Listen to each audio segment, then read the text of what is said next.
Your typical or stereotypical Star Wars Imperial trooper or clone trooper or whatever would always have some kind of smooth armor on. So, representative of this Kitbash action figure build. So, this is going to be a new build, but still sporting on the Star Wars theme, which is much more smooth armor.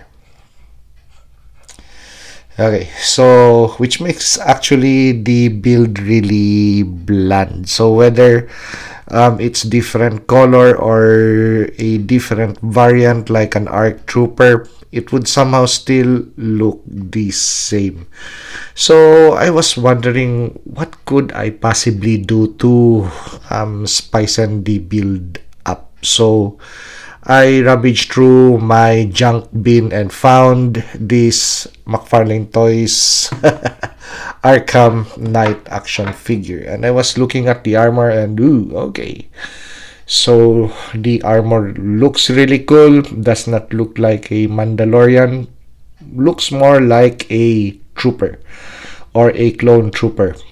So I took out the one of my all his best heads of Star Wars Black Series Echo and just put it on top of the Arkham Knight action figure. And voila, that was the moment that this action figure was born. So something really different, something really distinct. Instead of just having the same plain Jane.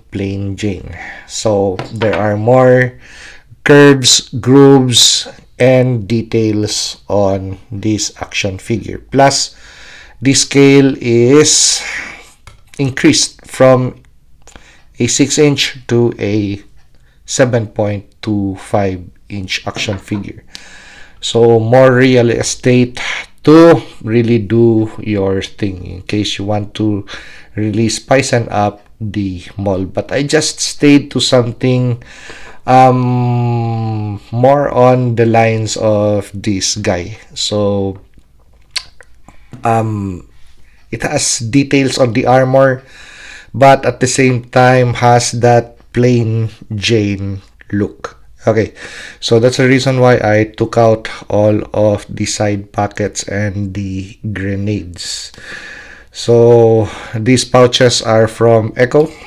So whatever remnants of the loose Echo parts that I have, this is G.I. Joe Classified Series plus the pistol. So with the knife, that is G.I. Joe Classified Series. The boot, this now sports a different boot set. So that is from Star Wars Black Series 5th Brother.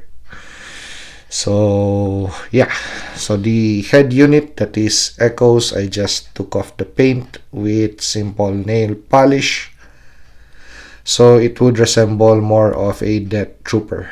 So also on the Arkham Knight body, the white markings or the paint, so we took out the paint on this section, and on the chest. So this used to be white too, this triangle. Okay, so we used the Echo backpack and took out a little bit of the gold paint. So it's going to look dull, more gray, more black, more intimidating, more tactical. Okay, so just the essentials.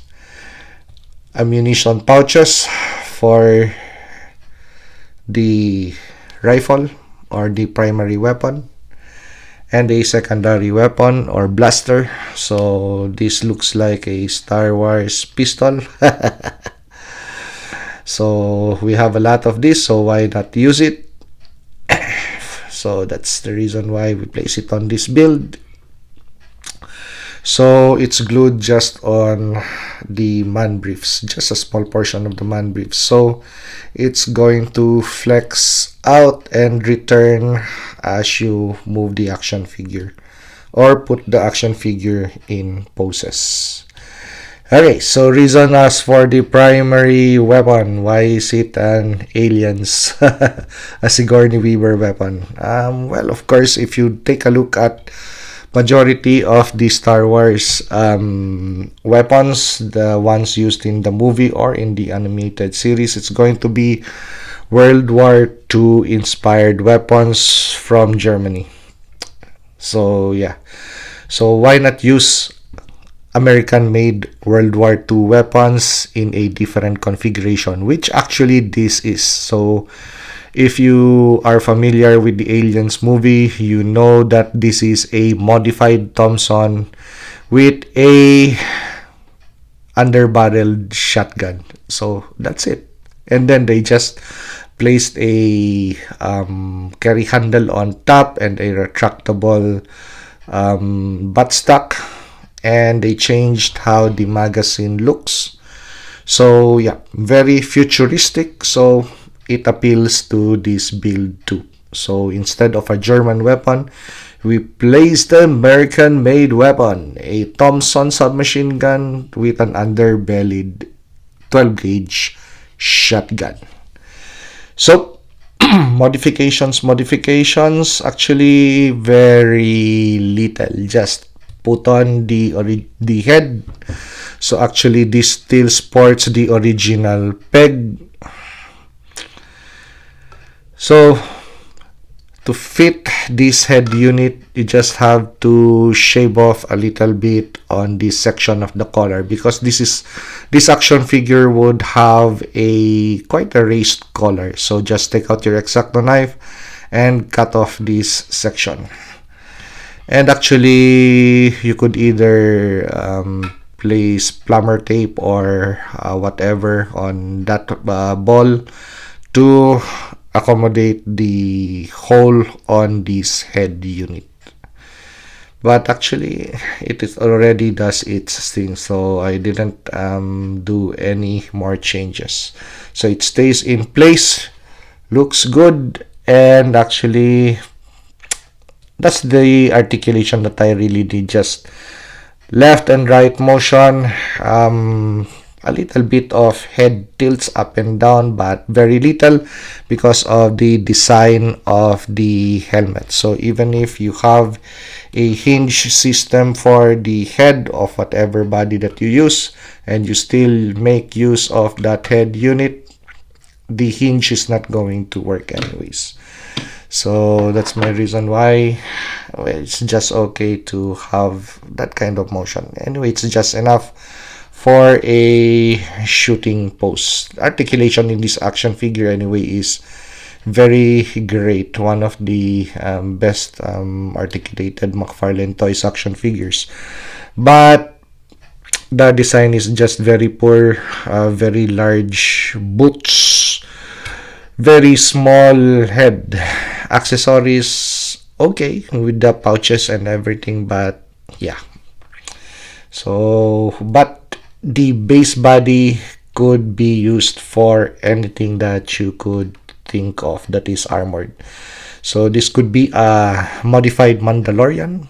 You could even use this as a Judge Dredd action figure. So just use of a modified helmet and head sculpt. So you could also do that with this action figure because it already sports the proper bases for those characters that I mentioned. So it just so happened that what I had in mind for this action figure is going to be a Star Wars Imperial Trooper, Death Trooper thing. So yeah, because I was while I was doing my laundry this afternoon, I was watching Rogue One. So yeah. So first Kitbash that I redid this, but somehow yeah, more. So I came up with this. Anyway, I already had the parts on hand, so was just tinkering around, and yep. So very easy action figure build. What you just need is an X-Acto knife, glue, and a hair dryer to disassemble parts. So if you like this review, like, comment, and subscribe to help me grow my channel. And see you on the next action figure or custom action figure review.